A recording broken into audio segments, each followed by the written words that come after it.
جمعية الدعوة والإرشاد وتوعية الجاليات بمحافظة بدر. الحمد للہ رب العالمین والصلاة والسلام علی اشرف الانبیاء والمرسلین اما بعد۔ محترم ناظرین کرام،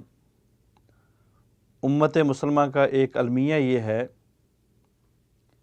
کہ امت مسلمہ میں اسلام کے نام پہ ایسے ایسے قصے، ایسی ایسی کہانیاں، ایسے ایسے عمل عام ہوئے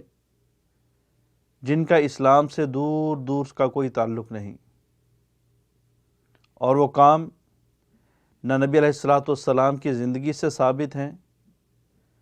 اور نہ وہ کام صحابہ کرام کی زندگی سے ثابت ہیں، اور اس کے مقابل اگر ہمارے معاشرے کے اندر کوئی چیز عام ہوئی ہے تو وہ بدعات ہیں۔ آئے روز نیا کام، آئے روز نئی عبادت، آئے روز نیا عمل، اسلام کا بیڑا غرق کر دیا ان بدعات نے، اسلام کو مسلمانوں کی پس پشت ڈال دیا ان بدعات نے۔ اور سچ فرمایا کرتے تھے شیخ البانی رحمہ اللہ کہ جب ہم لوگ سنتوں کو زندہ کریں گے تو بدعتیں خود بخود ختم ہو جائیں گی، بدعات اپنی موت آپ مر جائیں گی، اور اگر ہم اسلام کے اندر بدعات کو ترویج دیں گے، نئے نئے کاموں کو گھڑیں گے، تو پھر اس امت سے، اسلام سے نبی علیہ الصلوۃ والسلام کی سنتیں اٹھ جائیں گی۔ ماہ شعبان اور ماہ شعبان کا درمیانی رات، یعنی جس کو 15 شعبان کہا جاتا ہے، اور ہماری زبان کے اندر اس کو شب بارات کہا جاتا ہے، حالانکہ لفظ شب بارات عربی زبان کا لفظ نہیں ہے۔ عرب اگر اس کو بولتے بھی ہیں تو لیلۃ نصف شعبان بولتے ہیں، لیکن ہم نے اس رات کو اپنی زندگی کے اندر اتنی اہمیت دے دی ہے، ہم نے اس رات کے اندر ایسے ایسے کام کرنے شروع کر دیے ہیں، نئی آنے والی نسل یہ سمجھتی ہے، ایک کمزور علم والا آدمی یہ سمجھتا ہے کہ شاید یہی اسلام ہے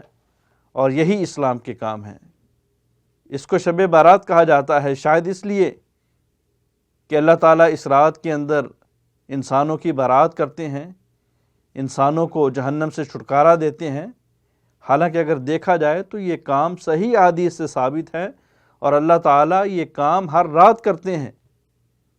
مشہور و معروف احادیث ہیں۔ خلاصہ یہ ہے کہ اللہ تعالیٰ رات کے آخری حصے میں آسمان دنیا پہ آتے ہیں اور آ کے مختلف قسم کی ندائیں لگاتے ہیں، اور جو لوگ اس وقت میں اٹھ کے اللہ کو منا لیتے ہیں، اللہ کی ان نداؤں کے اوپر، پکاروں کے اوپر لبیک کہہ دیتے ہیں، اللہ ان کی برات کر دیتے ہیں۔ ہم اس رات کے اندر کیا کرتے ہیں؟ ہم اس رات کے اندر ہر وہ کام کرتے ہیں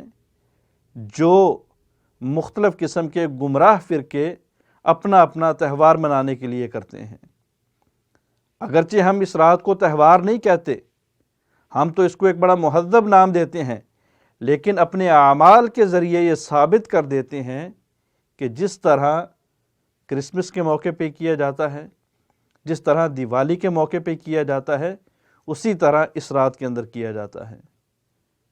حالانکہ اسلام نے ہمیں کسی بھی تہوار کو رات میں منانے کا حکم نہیں دیا۔ مسلمانوں کے 2 تہوار ہیں،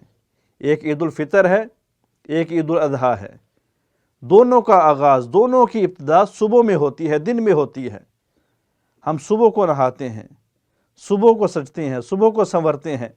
صبح میں جو ہے وہ حلوے پکائے جاتے ہیں، کھیریں پکائی جاتی ہیں، مٹھائیاں لائی جاتی ہیں، کھائی جاتی ہیں، کھلائی جاتی ہیں، جانور ذبح کیے جاتے ہیں۔ مسلمانوں کے جو تہوار ہیں، اسلام کے جو تہوار ہیں، وہ دن میں منائے جاتے ہیں، اور جو غیر مسلموں کے تہوار ہیں وہ راتوں کو منائے جاتے ہیں۔ اور ہمارا المیہ یہ ہے کہ ہم اس رات سب سے پہلے نہاتے ہیں اور دھوتے ہیں، اپنے آپ کو خوبصورت بناتے ہیں، خوبصورت کپڑے پہنتے ہیں، اور پھر ہم جو ہے وہ بدعات کا آغاز کر دیتے ہیں۔ سب سے پہلا کام مٹھائیاں تقسیم کی جاتی ہیں، سب سے پہلا کام شیرنیاں تقسیم کی جاتی ہیں، سب سے پہلا کام حلوہ تقسیم کیا جاتا ہے۔ بعین ہی وہ کام جو گمراہ فرقے کرتے ہیں،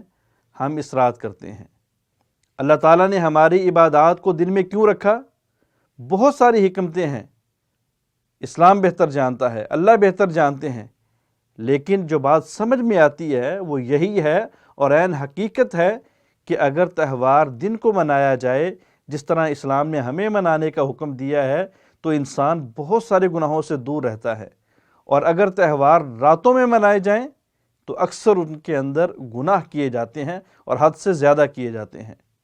اللہ سے دعا ہے کہ اللہ رب العالمین بھی ہمیں وہ عبادات کرنے کی توفیق دے جو قرآن و سنت سے ثابت ہو، اور ہمیں ایسے تہوار اور ایسی حرکتیں اور ایسے کام نہ کرنے کی توفیق دے جن کے اندر کفار سے مشابہت ہو اور گناہوں کی طرف میلان ہو۔ اللہ عمل کی توفیق عطا فرمائے۔